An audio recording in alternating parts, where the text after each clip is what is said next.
జరిగింది. అక్కడ court order వచ్చినా కూడా వారు దాన్ని దాటి కొన్ని కార్యక్రమాలు చేస్తున్నారు. అట్లాగే అదే రకమైనటువంటిది SCZ మనకు కూడా ఉంది. అయినప్పటికీ ఇవాళ అయినప్పటికీ కూడా కూటమి నాయకులు మరి కొన్ని చోట్ల ఈ రకమైన కార్యక్రమాలు చేస్తుంటే ఎక్కడికక్కడ కొన్ని చోట్ల నిలువించగలిగారు, కొన్ని చోట్ల మరి ఎంత కాదన్న రాత్రింబవళ్ళు కొన్ని చోట్ల అయితే మాత్రం విపరీతంగా చేస్తూ ఉన్నారు.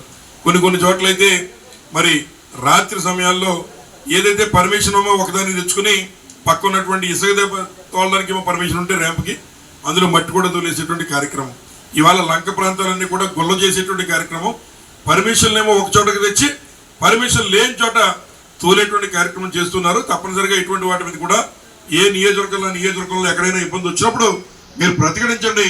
తప్పనిసరిగా బెల్లపూడి సర్పంచ్ గారే కాదు, ఇంకా ఎక్కడైనా ఒకవేళ తప్పు జరుగుతుంది అనేటువంటిది ఏమైనా ఉంటే మీ కోఆర్డినేట్గా దృష్టిలో పెట్టండి. తప్పనిసరిగా వారు ఇంకా ఉన్నటువంటి మన పార్టీ వారంతా కూడా నిర్ణయం తీసుకుంటారు.